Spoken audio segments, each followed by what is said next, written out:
ये रिवायत तो बहुत बोली गई है और शायद आगे भी बोलेंगे लोग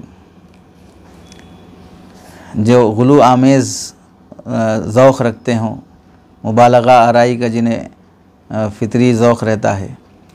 एक सहाबी जो हबशा के रहने वाले थे, उनके बाल घुंघरियाले थे। वो नहाने के बाद अपने बालों में कंघी किया करते थे। चूँकि उनके बाल सख्त थे तो इसलिए उनकी मांग दरमियान से नहीं निकलती थी। उन्हें रोज़ाना ये अफसोस होता था कि मेरी मांग क्यों नहीं निकलती है।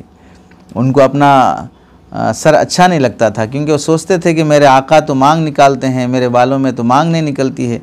उनके दिल में बड़ी मुद्दत तक की हसरत और तमन्ना रही। एक मरतबा उन्होंने लोहे की सलाख उठाई और उसे आग के अंदर अच्छी तरह गर्म किया और फिर उसे अपने सर के दरमियान फेर कर एक लकीर बना दी।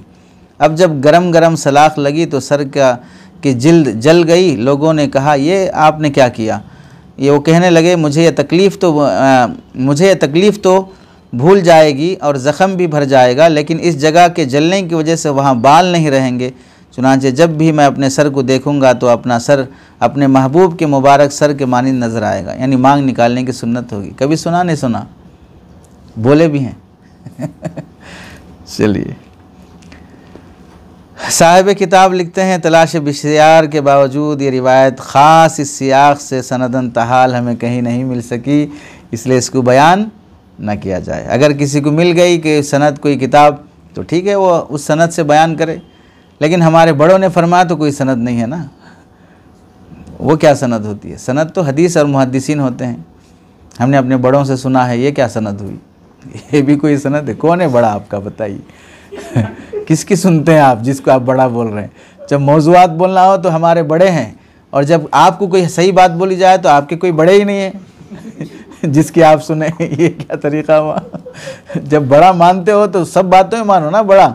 सिर्फ मनगढ़ंत बातों में बयान करने के लिए हमारे बड़ों ने फरमाया बोल देते, और जब आपके ही बड़े बोलें भाई ये मत कहो, ये मत कहो, तो फिर कोई बड़ा ही नहीं फिर आपके नज़दीक। अरे समझे नहीं समझे? चलिए, बयान नहीं करना चाहिए इस तरह की बात के कोई सहाबी इस तरह नाउज़ुबिल्लाह अपने जिस्म को, अपने आज़ा को तकलीफ़ दे। मांग निकालना क्या इस दर्जे की सुन्नत है कि आदमी लोहे की सलाख से जला ले? ये तो मुसला करने के दर्जे में है ना। आप अलैहिस्सलाम ने लोहे को आग में जलाकर उसके ज़रिए से अपने जिस्म के किसी बीमारी में भी दागने से मना फरमाया। ये तो दागने के दर्जे की बात हो गई, तो उसे सुन्नत कैसे कहा जाएगा?